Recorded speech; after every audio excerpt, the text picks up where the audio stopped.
Platform में हमें ये नहीं बताया गया है कि हमारी गलती क्या है, हमने कौन से कानून का उल्लंघन किया है। हम सरकार से यही निवेदन करते हैं कि हमारी नौकरी सुरक्षित रखें, 28 को हमारे पक्ष में बात रखें। क्योंकि हम 13 महीनों से जॉब कर रहे हैं और इस 13 महीनों में हमने बहुत सारी मानसिक प्रताड़ना झेली है। शुरू से लेके केस लड़ रहे हैं और हर जगह मंत्री से जाके, विधायक से जाके, हर छुट्टियों में हम लोग घर पे नहीं रहते हैं, विधायक के पास जा रहे हैं, मंत्री। रमन सरकार ने लाखों लोगों का जब लाइफ बना सकती है तो मात्र यहाँ 3000 लोग की बात है। जैसा हर जगह हम पढ़े हैं कि 33,000 पोस्ट खाली, कहीं 57,000 पोस्ट खाली। उसमें से रियलिटी में अगर 30 भी मान लिया जाए तो 3,000 लोग की लाइफ बचाने के लिए किया जा सकता है सर। नमस्कार दोस्तों, मैं भूपेंद्र मिश्रा स्वागत करता हूँ आपसे हमारे चैनल में। दोस्तों, अभी हमारे छत्तीसगढ़ में जो चयनित सहायक शिक्षक हैं जो कि बीएड धारी हैं, उनके ऊपर एक ये परेशानी है कि उनका जॉब फिक्स है या कंफर्म है। आज लगभग साल भर से ज़्यादा हो गया उन्हें जॉब करते हुए, लेकिन अभी भी वो उस दुविधा में पड़े हुए हैं। तो आज उन्हीं से हम जानेंगे कि उनको कैसी कैसी व्यथाओं का सामना करना पड़ रहा है। सबसे पहले सर आप बताइए अपने बारे में, उसके बाद आपको कैसा क्या। मैं आनंद कुमार कपिल चारामा में पोस्टेड हूँ, कन्याशाला में हूँ। प्रॉब्लम्स तो बहुत सारी हैं, कब से हम लोग फेस कर रहे हैं। ऑलमोस्ट 1-1.5 साल हो गया हमें जॉब करते हुए। हम सरकार से यही निवेदन करते हैं कि हमारी नौकरी सुरक्षित रखें, 28 को हमारे पक्ष में बात रखें। सरकार के हाथ में है सब चीज़। 28 को क्या चीज़ है? 28 को एक्चुअली कोर्ट ऑफ कंटेम्प्ट लगा हुआ है, उसमें डीएड वालों की लिस्ट निकलने वाली है। तो हम सरकार से यही अपेक्षा रखते हैं, सरकार से यही निवेदन करते हैं कि हमारे लिए कुछ सोचे और बीच का कोई रास्ता निकाले और वहाँ हमारे लिए प्रेयर में प्रस्तुत करें। सर बीच का रास्ता क्या निकाल सकती है सरकार? सर पिछली सुनवाई में नरेंद्र कुमार व्यास जी जो ऑनरेबल जज हैं, उन्होंने ओरल कमेंट किया था कि सरकार के पास असीमित शक्तियाँ हैं और वो एक बाई मीडिया निकाले और इनके लिए क्या किया जा सकता है, क्योंकि इतने लोगों को 1 साल हो गया है जॉब करते, इनके पास भी एक्सपीरियंस आ चुका है, ये भी वेल क्वालिफाइड है। बीएड जो एक तरह से होती है डिग्री अपर होती है बीएड के मुकाबले, तो ये क्वालिफाइड लोग हैं। इनके लिए सरकार के पास कुछ ना कुछ प्लान होना चाहिए और इनके लिए सरकार जो है जो भी उनकी शक्तियों के अंदर बन सकता है वो करे।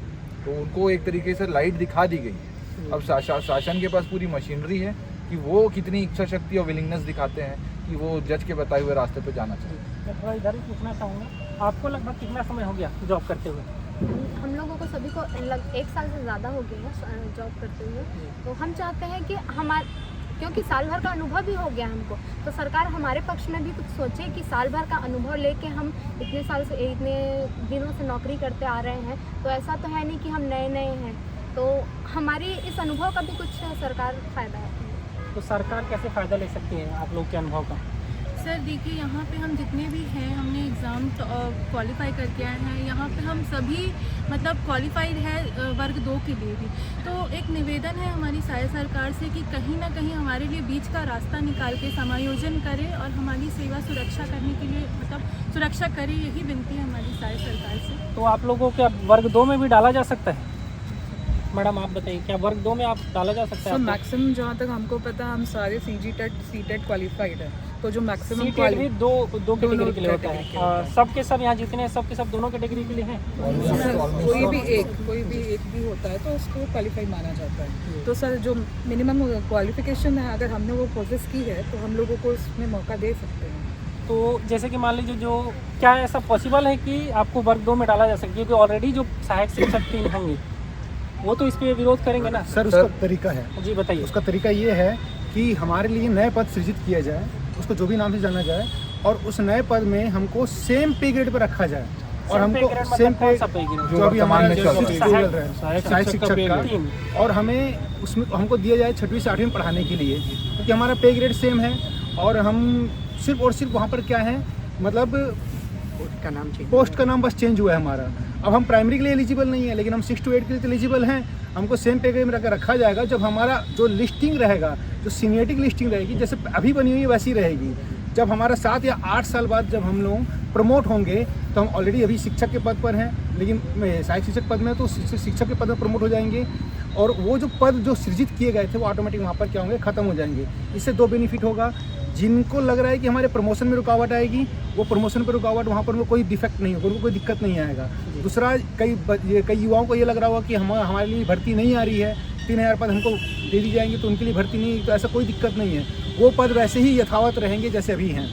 ये नए पदों का सृजन की बात हो रही है, इसमें किसी से पद लिया नहीं जा रहा है। ये पोस्ट जो होंगे डाइंग कैडर के पोस्ट रहेंगे, जो वक्त आने पे ऑटोमेटिक रिजॉल्व हो जाएंगे और हमारा जो प्रमोशन जो सीनियरिटी के हिसाब से बनता था वैसा बनेगा। वैसा बस किया हमको जा सकता है ये बिल्कुल चीज़। राज्य शासन के पास समझ शक्तियाँ हैं, वो कर सकती है, बस इच्छा शक्ति की बात।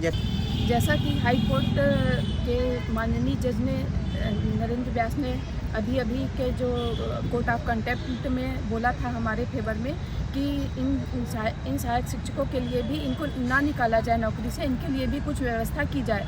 उन्होंने डीपीआई के डायरेक्टर दिव्या मैडम से भी बात की और हमारे लिए कुछ समायोजन की बात कही है।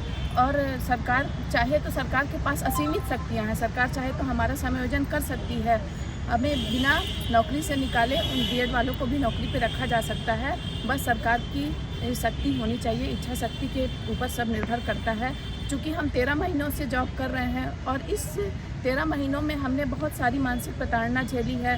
शुरू से लेके केस लड़ रहे हैं और हर जगह मंत्री से जाके, विधायक से जाके, हर छुट्टियों में हम लोग घर पे नहीं रहते हैं, विधायक के पास जा रहे हैं, मंत्री के पास जा रहे हैं। अपना समय और अपना मानसिक रूप से जो भी ऊर्जा है वो हम हर चीज़ से तन मन धन से इस नौकरी को बचाने के लिए आपसे एक लगे। सवाल पूछ रहा हूँ कि आपका जॉब जो है शादी के पहले लगा था कि शादी के बाद लगा था? मेरा जॉब शादी के बाद लगा है। शादी के बाद बच्चे होने के बाद मैंने पढ़ाई की और जैसे तैसे समय निकाल के बहुत मुश्किल से मैंने ये जॉब पाई है। अगर हम जैसे महिला अभ्यर्थियों के लिए ऐसा अगर सरकार कर देती है तो हमारे लिए बहुत ही ये शर्मनाक है और हमारे सामाजिक और मानसिक रूप से हम लोग बहुत ही प्रताड़ित रहेंगे अगर ऐसा होता है तो। सर एक बात ये भी है जी, हम में से कुछ ऐसे साथी भी हैं जिनकी मतलब एज लिमिट क्रॉस हो चुकी है, तो उनको अगर निकाल दिया जाता है आगे चल के तो उनको दोबारा एग्ज़ाम देने का मौका भी नहीं मिलेगा। और ये बात भी है सर कि किसी का हित चाहने के लिए दूसरे का हित करना जरूरी नहीं है। सरकार के पास ये शक्तियाँ कोर्ट हैं ने भी कि ये वो- लाइन बोली है हाँ। सर कि आप अपनी नौकरी रख सकते हैं,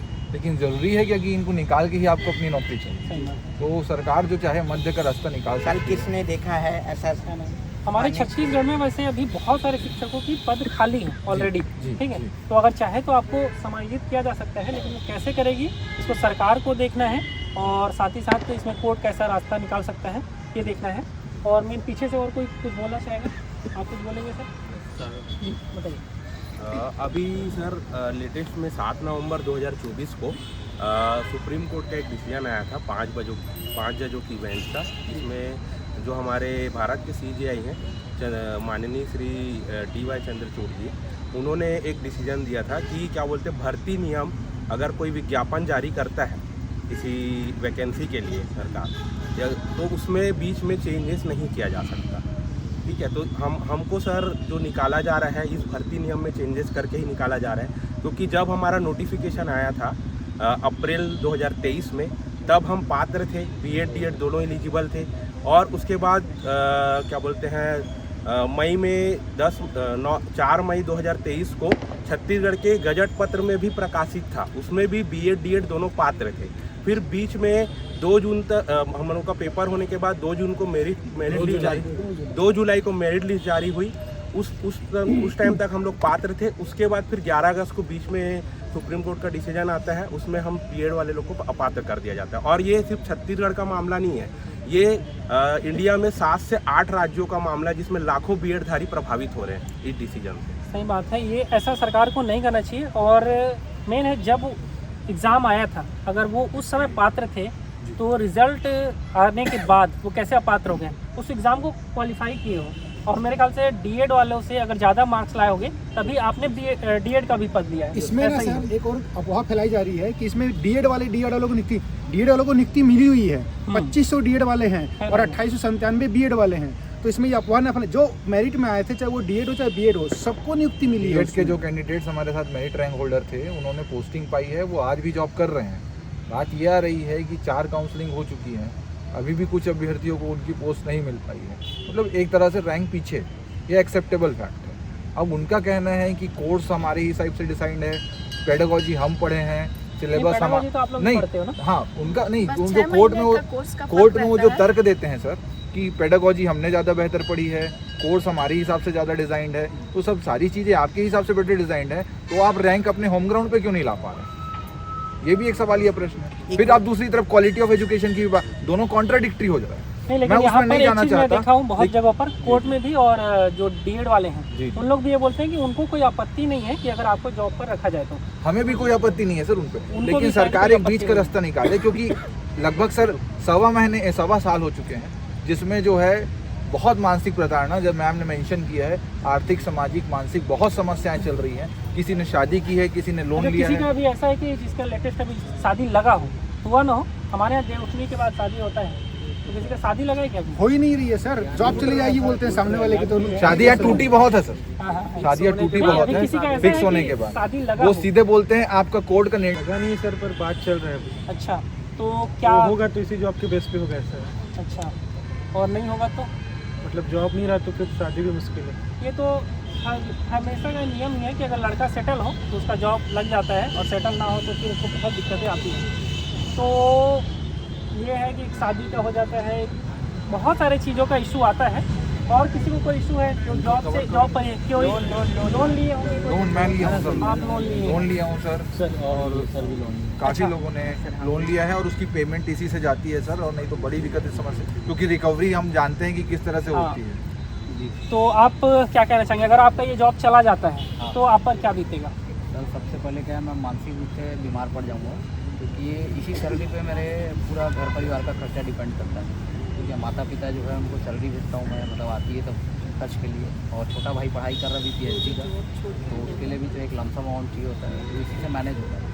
इससे घर खर्च भी चलाना है और लोन भी बता रहा हूँ अपने हाउस में, तो बहुत सारी आर्थिक और शारीरिक और मानसिक रूप से परेशानी बढ़ जाएगी अगर एक जॉब से। और कोई कुछ ऐड करना कुछ चाहेगा? लोग ऑलरेडी आत्मानंद में थे सर, उन्होंने अपनी 3 महीने की सैलरी वहाँ डिपॉजिट की, क्योंकि आत्मानंद जो है वो संविदा होता था, यहाँ इनको परमानेंट मिल रही है, तो उन्होंने 3 महीने की सैलरी बाई लॉ जो डिपॉजिट करनी थी वहाँ उन्होंने डिपॉजिट की, वो नौकरी छोड़ी, वो नौकरी छोड़ के यहाँ आ रहे हैं। कुछ रेलवेज़ में थे क्योंकि उनकी पोस्टिंग स्टेट के काफ़ी बाहर थी, हमने वो छोड़ी, उनने वो छोड़ी। कुछ CRPF में थे, वो वहाँ से आ रहे हैं। तो ऐसा नहीं है कि लोग सिर्फ जो है तैयारी कर रहे हैं, कुछ दूसरी जॉब से भी आए हैं, कुछ लोन लिए हैं, कुछ की शादी हुई। इसीलिए कहा जा रहा है कि आर्थिक रूप से, सामाजिक रूप से, मानसिक रूप से सब तरह से बहुत बड़ी विडम्बना खड़ी हो जाएगी। ठीक है, आप कुछ बोलना चाहेंगे? हाँ सर, मैं ये बोलना चाह रहा था, मैं खुद DPS का जॉब छोड़ के आया, वहाँ इससे ज़्यादा पेमेंट थी। अब ये सोच के आया कि अपन रेगुलर में आ रहे हैं, हम घर छोड़ के आए, 250 से 300 किलोमीटर पड़ता है हम लोग को घर। हम एक बार जाते हैं तो दोबारा आने के लिए सोचना पड़ता है कि यहाँ आ पाएंगे कि नहीं आ पाएंगे। तो वो एक अच्छा वेल सेटल जॉब छोड़ के ये सोच के आया कि गवर्नमेंट के एक अच्छा जॉब छोड़ के आया। अगर गवर्नमेंट चाहे, बस इच्छा शक्ति के सवाल है कि एक समय था जब हमारे शिक्षाकर्मी जो सीनियर्स थे, वो उनके समय में एक समस्याएं थी, उनको लाखों लोगों को, यही रमन सरकार थी, यही BJP की गवर्नमेंट थी जिन्होंने लाखों लोगों को रेगुलर किया था। हम तो रेगुलर है, मैरिज में आए, अब मैरिज में आने के बाद ये स्थिति है कि हमको बाहर किया जा रहा है। कल के एज में हमारे किसी भी हमारे भाई बहन, छोटे भाई बहन होंगे, तो हमारे साथी भी होंगे, वो ये सोचेंगे कि गवर्नमेंट का जॉब ना ही करना चाहिए। क्या पता कल के एज में कोई कोर्ट चले गया, कुछ कर दिया, तो हम अगर कोई व्यक्ति सेटल वो सब चीज़ छोड़ देगा, उसके जीवन के ऊपर पूरा आंधी आ जाएगी। ये समस्याएं बहुत सारे, मेरा एक मित्र है, अब उसकी शादी इसी के बेस पे लगा हुआ है, अब वो सगाई हो चुका है उसका, अब सगाई हो चुका है, लेकिन उसके ऊपर न्यूज़ आ गया कि भाई ऐसा है करके, तो उसके ऊपर बहाना बताया जा रहा है कि हाँ लड़का अच्छा नहीं है, ये नहीं है। लेकिन रियलिटी जैसा आपको पता ही है कि भाई आपका जॉब, आपका जो सेटलमेंट, आपका जो रिस्पेक्ट है वो आपके दांव में लगा हुआ है। और एक व्यक्ति का जो एक बार मनी हम कमा सकते हैं कहीं न कहीं से, लेकिन आपका जो सम्मान है वो एक बार चले गया तो वापस नहीं दिला सकता। तो एक ही रिक्वेस्ट है गवर्नमेंट से, शायद सरकार से, जो कि BJP की गवर्नमेंट है। रमन सरकार ने लाखों लोगों का जब लाइफ बना सकती है, तो मात्र यहाँ 3000 लोग की बात है। जैसा हर जगह हम पढ़े हैं कि 33,000 पोस्ट खाली, कहीं 57,000 पोस्ट खाली, उसमें से अगर रियलिटी में अगर 30 भी मान लिया जाए तो 3000 लोग की लाइफ बचाने के लिए किया जा सकता है सर, मुझे ऐसा लगता है। और कोई कुछ ऐड करना चाहेगा पीछे से? सर, मैं हेमंत कुमार साहू, मैं 2 साल से लगभग 2.5 साल से कांकेर में पोस्टिंग, यही आत्मानंद में, इसी जिले में लगभग हर ब्लॉक में नौकरी किया हूँ मैं यहाँ पर। इसलिए कि कहीं ना कहीं मेरे को घर के पास रहना है, कहीं ना कहीं मेरे को एक मतलब मेरा एक सम्मान है कि मैं को। अब जिस दिन मेरा पोस्टिंग आया, आप मानोगे नहीं सर, मैं लास्ट डे और लास्ट आवर में ज्वाइन किया हूँ, डेट ऑफ ज्वाइनिंग का, क्योंकि कहीं ना कहीं ये डर था कि क्या होगा, क्यों होगा, अगर निकाल देती है तो गवर्नमेंट निकाल दी तो कोर्ट का फैसला है। अब कोर्ट का फैसला फिर एंट्रीम लीव से हम लोग को सबको ज्वाइनिंग मिली। आखिरी तक यही था कि देखेंगे, क्योंकि मैं तो अर्निंग था और सिंगल पर्सन अर्निंग था, पापा के बाद में सिंगल पर्सन अर्निंग था। उसके बाद धीरे धीरे यहाँ एक जो रहता है स्टूडेंट बेस रहता है वो उन लोगों को लगा कि सर की जॉब लगे चलेगा। अब जब मैं उन स्टूडेंट से मिलता हूँ, सर आपकी जॉब जा रही है, सर आप लोग कुछ किए हैं क्या, आपकी जॉब क्यों जा रही है सर, आप हमारे स्कूल में अच्छे थे। तो ये कहीं ना कहीं मेरे लिए मेरे आत्मसम्मान की बात है सर, ये जॉब मेरी। और बहुत तकलीफ़ होता है सर जब बच्चे ऐसा पूछते हैं। अगर आप किसी जगह पे 2.5 साल से हो, एक परिवार सा माहौल हो जाता है और परिवार का सदस्य आपसे पूछे कि आप परिवार में हो कि नहीं, तो वो तो गलत बात है। और वो मेरे आत्मसम्मान के लिए जॉब बहुत ज़रूरी है सर, हम सबके आत्मसम्मान के लिए जरूरी है। और कोई ऐड करना चाहेगा? हो गया, ठीक है, तो फाइनल। अच्छा जी, हाँ, जैसे कोई कानून का उल्लंघन किया जाता है तो उसमें हमको मेंशन किया जाता है कि IPC, अभी जैसे BNS बोला जाता है, तो उसमें XYZ कानून का आपने उल्लंघन किया और उसके तहत ही सज़ा दी जाती है। लेकिन अभी तक किसी भी प्लेटफॉर्म में हमें ये नहीं बताया गया है कि हमारी गलती क्या है, हमने कौन से कानून का उल्लंघन किया है, हमें इतनी बड़ी सज़ा क्यों दी जा रही है। ये तो स्पष्ट करे ना कि हमने XYZ कानून का उल्लंघन किया है। सही बात है। हमारा संविधान यही कहता है कि सबके साथ न्याय हो, और हम भी यही अपेक्षा करते हैं सरकार से कि हमारे साथ न्याय करे। एक युवा ना सर राजपत्र पे विश्वास करता है, भारत के संविधान पे विश्वास कर रहा है। अगर वो राजपत्र के विश्वास के बाद अगर वो जॉब पाता है उस राजपत्र के आधार पर, और उसके बाद बोला जाता है कि वो राजपत्र गलत है, तो कभी फिर कोई युवा राजपत्र पे विश्वास नहीं कर पाएगा। और जो संविधान पे विश्वास नहीं कर पाएगा वो किस दिशा की ओर जाएगा, ये गवर्नमेंट को भी सोचना चाहिए और कोर्ट को भी सोचना चाहिए। ठीक है, आप कुछ बोलना चाहेंगे? जी, मेरा नाम शशांक शेखर है। जब मैं 2 साल का था तभी मेरे पिताजी एक्सपायर हो गए। अभी के डेट में मेरी मम्मी ना BP और शुगर की पेशेंट है। रहने के लिए मेरे पास घर नहीं है, इसके बावजूद भी सरकारी नौकरी को देखते हुए लड़की वाले रेडी हो जाते कि हाँ इनके पास सरकारी नौकरी है और कल के डेट में अपना घर बना लें। तो सर अभी एक क्वेश्चन मार्क उठने लग गया है कि आपने झांसा देके या जो भी बोल दो कि गलत तरीके से अपने शादी के लिए एग्री हो गए और हमको मतलब कहा ऐसा करके। तो सर ये मेरे लिए ना बड़ा दुखदायी है सर, है ना। साथ ही साथ इससे पहले मैं नौकरी में था, प्राइवेट स्कूल में, इससे बेटर पेमेंट में था, जिसको मैं छोड़ के यहाँ पे आया। ये सरकारी नौकरी, और हाँ सरकारी नौकरी में एक स्कोप दिखता है कि आप सेटल हो जाते हो घर, है ना। तो शादी होने के बाद ये सारे प्रॉब्लम्स आ रहे हैं सर। देखते हैं क्या होता है। सर ये सारी चीज़ें जो आप देख रहे हैं, राज्य शासन की विलिंगनेस बस आ जाए तो वो तुरंत रास्ता निकाल सकते हैं, एक बीच का रास्ता। और हम फाइनल यही चाहते हैं सरकार से कि 28 तारीख को हमारे लिए बात रखे सरकार, प्रिपरेशन के साथ जाए और हमारे लिए कुछ बीच का रास्ता लेके जाए और अपनी बात रखें हमारी तरफ से। तो मैं अभी जितने भी B.Ed धारी सहायक शिक्षक हैं उन सभी से बात करने के बाद फाइनल कंक्लूज़न यही निकल रहा है कि देखिए जो D.Ed वाले हैं वो भी चाहते हैं कि B.Ed धारी को ना निकाला जाए, सरकार भी वही चाहती है कि जो B.Ed धारी है उनको ना निकाला जाए, हाई कोर्ट भी वही चाहता है कि B.Ed धारियों को ना निकाला जाए। तो जब सब के सब चाहते ही हैं कि B.Ed धारी जो है सहायक शिक्षक में जो चयनित हैं उनको ना निकाला जाए, तो इनके परेशानियों को देखते हुए और इनके भविष्य को देखते हुए अब 3000 लोगों को निकालना, उनके जॉब से निकालना, ये कहीं भी ठीक नहीं है। किसी का शादी टूट जाएगा, किसी का लोन का परेशानी आएगा और किसी का तो शादी ही उसी बेस पर हुआ है, समझिए। ऐसा बहुत सारी परेशानियों का सामना उनको करना पड़ सकता है। साथ ही साथ सभी भाई बहनों की ओर से मैं यही आग्रह करूँगा कि आप सभी जो भी B.Ed धारी हैं, जो सहायक शिक्षक में चयनित है, उनको जॉब से ना निकाला जाए और सरकार और सब कोई मिल करके कोई ना कोई बीच का रास्ता निकाले जिससे इनका जॉब सुरक्षित रहे। ठीक है, वीडियो के अंत में मैं यही कहना चाहूँगा कि कुछ भी किसी के भी जॉब से निकालना कहीं भी सही तरीका नहीं होता, क्योंकि ये अगर शुरुआत में पात्र थे, शुरुआत में योग्य थे, सब कुछ ये शुरुआत में सही था, तो अचानक से इनकी आखिर ऐसी क्या गलती हो गई कि इनको निकालना पड़ रहा है। तो सरकार को इस ओर ध्यान देना चाहिए और कहीं ना कहीं इनके जॉब को सुरक्षित कर लेना चाहिए। मेरा यही आग्रह है सरकार से भी, और जो भी लोग इनको देख रहे हैं इस वीडियो को, आपका जो राय हो नीचे कमेंट करके बता सकते हैं। वीडियो यहाँ तक था, वीडियो को अंत तक देखने के लिए बहुत बहुत धन्यवाद। Thank you.